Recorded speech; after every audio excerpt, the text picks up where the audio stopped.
Welcome to our deep dive into the Ford Motor Company. All right. We're going to be using a mix of sources for this one. Oh, cool. Historical timelines, company profiles, even some encyclopedia entries. Sounds comprehensive. It is. And get ready to uncover some fascinating stories and learn how Ford transformed Okay. from a small Detroit startup to a global automotive giant. I think what's really intriguing about Ford is how its story goes beyond just cars, you know? Yeah. It's really intertwined with American history. It touches on everything from labor practices to manufacturing innovations Yeah. and even cultural trends. So let's unpack this, right? I mean, Absolutely. you have to start with the man himself, Oh, yeah, Henry Ford. of course. He had this burning desire to create a horseless carriage, but Yeah. his first two attempts at starting car companies, Right? well, let's just say they weren't exactly smooth rides. He definitely had a persistent streak. He did. After the Detroit Automobile Company and the Henry Ford Company didn't quite work out, he didn't give up. That's going. In 1903, he finally found success There you go. with the Ford Motor Company. The Ford Motor Company. Can you believe it launched with just 12 investors and $28,000? That's a pretty humble beginning for such a massive company. It is. But then came the game changer, Oh, yeah. the Model T in 1908. Revolutionary. I remember reading that this car was so affordable and Mhm. easy to maintain, it practically put America on wheels. It's true. Right? The Model T was revolutionary. Yeah. It was designed for the everyday person. Mm-hmm. And that accessibility created a huge demand, Okay. which led to Ford's next big innovation, Okay. the moving assembly line in 1913. The assembly line. Yeah. Talk about a game changer, not just for car manufacturing, but for, Yeah. the way we make almost everything today. Exactly. Ford's drive to meet that demand for the Model T led to a system Yeah. that transformed manufacturing forever. Mhm. It made production faster and cheaper. So the Model T was a huge hit, but I've also heard about some controversies surrounding Henry Ford Oh, and his famous $5 workday. right. Wasn't that a bit of a double-edged sword? That's a great point. It's important to look at it from all sides. Mm. On the one hand, doubling the average wage and shortening the workday to 8 hours, Yeah. that was revolutionary. Revolutionary. Yeah. Okay. It increased employee retention, Okay. which was a major issue, right? Yeah. Given the repetitive nature of assembly line work. And it gave workers more buying power. Absolutely. Helping to create a middle class that could afford the cars they were building. Exactly. But it's also important to note that some historians argue that the $5 workday was part of a strategy to control workers and prevent unionization. Right. Ford was known for his strong anti-union stance. So even with his groundbreaking ideas, Right. there was some complexity to his approach. Absolutely. Yeah. The $5 workday is a perfect example of how seemingly straightforward innovations can have a ripple effect, both positive and controversial. Speaking of interesting figures, Okay. let's talk about Henry Ford's son, Edsel. Yes. He became president in 1919 and seemed to bring a different perspective to the company. He did, while Henry Sr. was focused on functionality. Right. Edsel had a keen eye for design and aesthetics. Yeah. He pushed Ford to think beyond just practicality and embrace style and artistry. Okay. You can see his influence in the evolution of Ford's designs. I've also read that Edsel was a major art patron. Oh, yeah. It seems like he was interested in more than just cars. Absolutely. He was instrumental in Yeah. commissioning Diego Rivera's famous Yeah. Detroit industry murals, Right. which captured the power and energy of industrial America, including the Ford factory.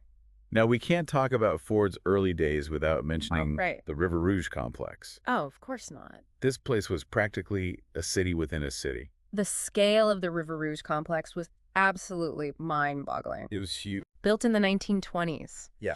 It was Henry Ford's vision of a self-sufficient manufacturing giant. Wow. Imagine a steel mill, a glass factory, Yeah. a power plant, Mhm. even its own shipping port, all in one massive complex. It's incredible to think they even built Eagle-class patrol boats there during World War I. That's right. Ford was involved in so many different things even back then. They were branching out beyond just cars. Okay. In 1926, they even introduced the tri-motor airplane, Okay. nicknamed the Tin Goose. Tin Goose, I like it. It was one of the first successful commercial airplanes and really helped to kickstart the commercial aviation industry. Wow. Yeah, It seems like they were constantly innovating and pushing Yeah. the boundaries. they were. But they also knew when it was time for a change. Okay. After almost 2 decades of the iconic Model T, Right. they introduced the Model A in 1928. The Model A. This marked a new era for Ford, Okay. with a more stylish design. And the debut of the blue oval logo we all recognize today. Ah, the Model A. Yeah, A classic. a classic. And let's not forget the engine that came a few years later. Oh, which one? The flathead V8. Oh, the flathead V8. Yeah, another game changer. It was. It was the first mass-produced V8 engine, Wow. making it affordable and accessible Okay. to everyday drivers. So we've got the Model A. Yeah. The flathead V8. Huh? It seems like the Ford Motor Company was unstoppable It seemed like it. in the first part of the 20th century. It really did.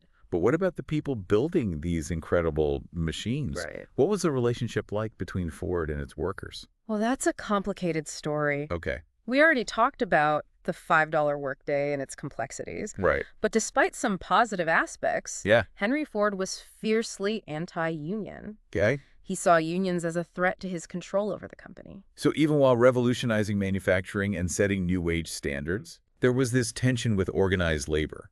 Exactly. It wasn't until 1941, under pressure from the growing United Auto Workers Union, Yeah. that Ford finally recognized the UAW-CIO. Wow. It was a landmark moment for labor relations in the auto industry. It's interesting to see how Ford was both a progressive force and a source of controversy when it came to workers' rights. Absolutely. And then World War II hit, Right. which must have had a huge impact on the company. Absolutely. Like many American companies, Ford shifted gears to support the war effort. They halted civilian production Well- and turned their factories into powerhouses for building Jeeps, Right. B-24 Liberator bombers, Mhm. and other vital military equipment. And there's that amazing story of Rosewell Monroe, Yes. a Ford employee who became the face of Rosie the Riveter. Yeah. It's an inspiring reminder of the important role Absolutely. women played on the home front. Her story became a powerful symbol of women stepping up to fill critical roles during the war, Yeah. even in industries traditionally dominated by men. Right. Ford's wartime production and stories like Rose's Yeah. helped solidify its image as a vital American institution. So by the end of the war, Mhm. Ford had proven itself as an innovator, Mhm. a manufacturing powerhouse, Yes. and a company deeply connected to the American experience. But the story doesn't end there. It doesn't. A new chapter was about to begin Oh, yeah? with Henry Ford II taking over the reins, Okay. and that's where we'll pick up next time. All right, sounds good. Yeah. We'll be back We'll be back. for part 2 of our deep dive into the Ford Motor Company. All right. I'm excited for that. Me too. Welcome back. We left off with Ford shifting gears for peacetime production after World War II. Right. Henry Ford II, grandson of the founder, Yeah. was now at the helm. He was... A whole new set of challenges. Yeah. What were some of the key changes he brought to the company? Well, Henry Ford II, or HFII, as he was often called, Right. he knew that Ford needed to kind of shake things up. Go to really thrive in the post-war world. Yeah. He brought in a group of young, ambitious executives Okay. known as the Whiz Kids. The whiz kids. Yeah, and these guys were mostly veterans Okay. who had honed their analytical and strategic skills Right. during the war, Yeah. and they weren't afraid to challenge the old ways of doing things. So who were some of these whiz kids and what kind of impact did they have? Well, one of the most notable was Robert McNamara, Okay. who later became Secretary of Defense Okay. under Presidents Kennedy and Johnson. Okay. He had a background in statistical analysis Okay. and applied that to Ford's operations, All right. streamlining production and improving efficiency. Makes sense. Another one was R.J. Miller, a financial whiz, Okay. who revamped Ford's financial planning Yeah. and reporting systems. So it sounds like they brought a whole new level of data-driven decision-making to Ford. Exact. Did they clash at all with the old guard? You know? You know, who were used to doing things the Henry Ford way? There was definitely some tension. Right. But HFII backed his team. Okay. He recognized that Ford needed to modernize Yeah. to compete. Okay. And one of the biggest changes they pushed for Right. was taking the company public in 1956. It's amazing to think that Ford wasn't always a publicly traded company. Right? That must have been a huge turning point. It was a huge step. Okay. It brought in much-needed capital, Yeah. and it marked a shift away from the family-dominated structure of the past.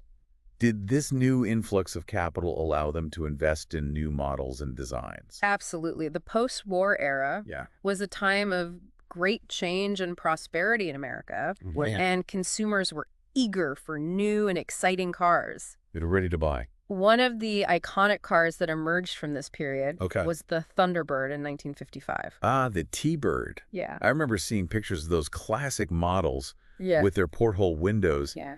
It seemed like a real departure from Ford's earlier, more utilitarian vehicles. The Thunderbird was marketed Perfect. as a personal luxury car. Personal luxury car. Yeah, capturing a new segment of the market. Okay. It had a sporty design, a powerful engine, Yeah. and a focus on comfort and style. Yeah. It became a symbol of the American dream in the 1950s. And then, of course, came the car that needs no introduction, oh, yeah.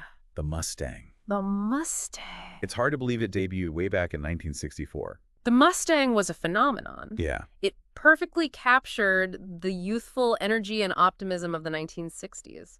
It did. It was sporty, affordable, and highly customizable. Yeah. You know, allowing drivers to make it their own. Right. It quickly became a cultural icon, Yeah. appearing in movies, TV shows, songs, Oh, yeah. and its legacy continues to this day. But not every new model was a hit, right? Right. I've heard about the Edsel Oh, okay, Edsel. being a bit of a flop. Yeah. What went wrong there? The Edsel is a classic example of how even the biggest companies can stumble. It was launched with this massive marketing campaign, Right. but it just didn't resonate with consumers. What was it? Its styling was polarizing. Okay. Some people even called it ugly, No. and it suffered from quality issues and production delays. Oh, wow. It was a costly lesson for Ford Yeah. in the importance of understanding consumer tastes and market trends. It's a good reminder that even giants like Ford can't win every time, They can't. but they seem to have a knack for bouncing back from setbacks. They do. What were some of the other notable models they introduced during this period? Well, Ford continued to expand its offerings, Look. focusing on meeting the needs of a wide range of customers. They launched the F-Series trucks in 1948, Right. which quickly became a staple for work and recreation alike. Yeah.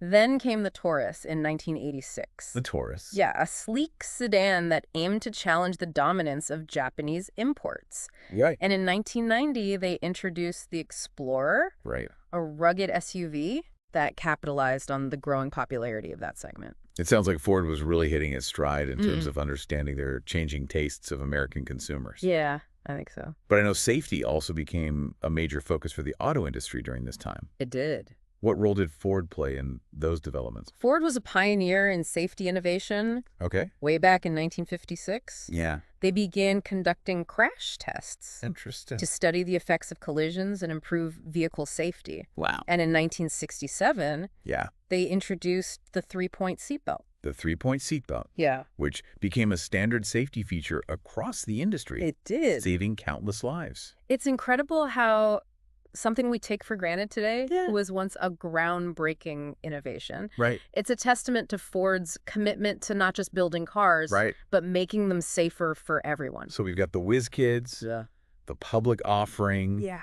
iconic models like the Thunderbird and Mustang, Yeah. and advancements in safety. Uh-huh. It seems like Ford was firing on all cylinders during this period. They really were. But how did the company's leadership evolve Okay. as it moved further away from the founding family? That's a great question. A significant moment came in 1974 Okay. when Philip Caldwell became CEO, Okay. the first person outside the Ford family to hold the top position. Oh, wow. This marked a transition to Yeah. a more professionalized management structure, Right. recognizing the need for expertise beyond just family ties. Caldwell took over during a pretty turbulent time for the auto industry, right? Yeah. I remember reading about the oil crisis Mm-hmm. and the rise of Japanese automakers. Yeah, the 1970s were a challenging decade Yeah. for American car companies. You- Fuel prices were skyrocketing, Yeah. and Japanese brands like Toyota and Honda Right. were gaining market share with their fuel-efficient and reliable vehicles. Yeah. Caldwell focused on improving efficiency, Okay. cutting costs, Right. and responding to the changing demands of consumers. It sounds like he had to make some tough decisions to navigate Ford through those difficult times. He did. Yeah. And he laid the groundwork for the next generation of leaders Okay. who would face even greater challenges. Okay. One of those leaders was Alan Mulally. Alan Mulally. Yeah, okay. Who came to Ford from Boeing in 2006. Okay. He's often credited with saving Ford from bankruptcy during the 2008 financial crisis. Alan Mulally. I've heard his name mentioned alongside Yeah, some of Ford's most legendary figures. he's up there. What was so special about his leadership? He seemed to come in at like a crucial moment. Right. What was it about his approach that helped Ford survive when other American automakers were struggling? Yeah. Well, Mullally brought a very different perspective to Ford. Okay. He was known for his collaborative leadership style Mhm. and his focus on data-driven decision-making. Yeah. He had a plan called One Ford that aimed to streamline operations, reduce costs, and leverage Ford's global resources more effectively. One Ford. Yeah, That sounds like a pretty ambitious plan. it was. What were some of the key elements? Essentially, it was about breaking down silos within the company Right. and getting everyone working together toward a common goal. Okay. Mullally encouraged open communication, transparency, Yeah. and a willingness to learn from mistakes. Right. He wanted to eliminate duplication of effort and create a more unified global company, Okay. producing vehicles that could be sold in multiple markets. So instead of having different teams designing and engineering cars for different regions, Yeah, they were working together on platforms that could be adapted for various markets. exactly. That's smart. It was. But wasn't that a big shift for Ford? It was a big shift, bet. and it took some time for the culture to change, Right. but Mullally was persistent. Okay. He also made a bold move early on that set Ford apart from its rivals. Okay, what was that? He decided to mortgage Ford's assets Wow. to secure a $23.5 billion line of credit Okay. before the financial crisis hit. Wow, that was a big gamble. It was a calculated risk. Yeah. Mullally believed that Ford needed a financial cushion to weather the storm that was brewing in the economy. Yo. He knew that access to credit would be crucial if things went south, Right. and he was willing to take that risk to ensure Ford's survival. Yeah. It turned out to be a brilliant move, So while other companies were scrambling for government bailouts, right? Ford had the resources to stay afloat. They did. That must have given them a huge advantage. It did. Mullally's leadership during that crisis was truly remarkable. It sounds like it. He kept the company focused, Yeah. made tough decisions, Mhm. and ultimately guided Ford through one of the most challenging periods in its history. It sounds like he left a lasting impact on the company. He absolutely did. Okay. And as Ford moves into the future, Right. facing new challenges like the shift to electric vehicle and autonomous driving, Right. will need strong leadership to navigate those waters. Yeah. That brings us to Jim Farley. Jim Farley. Yeah, who took over as CEO in 2020. It seems like every CEO has faced their own unique set of challenges. They have. What are some of the key issues Jim Farley is dealing with? Well, Farley is taking the helm at a time of rapid change and disruption in the automotive industry. Yeah, for sure. The rise of electric vehicles, the development of autonomous driving technology, Mm-hmm. and the increasing importance of connectivity and software Yeah. are all transforming the way we think about cars. It's a lot to juggle. It is. How is he approaching these changes? Well, Farley is a passionate advocate for electrification Okay. and has made it clear that Ford will be a major player in the EV market. Okay. They've already launched the Mustang Mach-E, Right. an all-electric SUV that's generating a lot of buzz. I've seen it. Have you seen it? It's a beautiful car. It is. Yeah. And they're investing heavily in battery technology and charging infrastructure. It doesn't look like your typical electric vehicle. It doesn't. Seems like Ford is trying to leverage their iconic brands while pushing into new territory. They are. They're also exploring autonomous driving technology Oh. and partnerships with tech companies to develop new mobility solutions. Yeah. It's an exciting time to be watching Ford as they adapt to the future of transportation. We've covered a lot of ground in this deep dive. We have. From the early days of the Model T to the challenges of electrification and autonomous driving. Yeah, it's been quite a journey. It's amazing to see how Ford has continually reinvented itself over the years. It really is. And as we've seen, leadership has played a crucial role in Ford's success. Yeah. From Henry Ford's vision and determination to Alan Mullally's steady hand during the financial crisis, Yeah. and now Jim Farley's embrace of the electric future. Right. Each leader has brought their unique strengths to the company. It's that ability to adapt and evolve that makes Ford such a fascinating company to study. It does. They're a true American icon with a story that's intertwined with the history of innovation and progress in this country. And their story is far from over. It's not, it's still being written. It's still being written. It will be fascinating to see how they continue to shape the future of mobility in the years to come. Absolutely.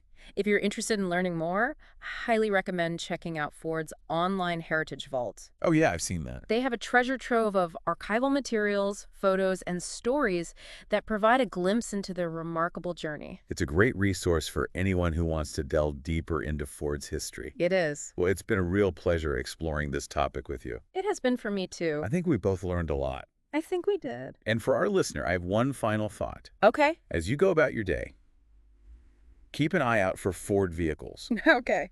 Think about the generations of workers who built them, Yeah. the leaders who guided the company through thick and thin, Right. and the millions of people whose lives have been touched by this iconic brand. It's amazing. It's a reminder that even the most familiar objects have a fascinating history behind them. They do. Thanks for joining us on this deep dive into the Ford Motor Company. It's been a pleasure. We'll see you next time for another exploration of a topic that's sure to spark your curiosity.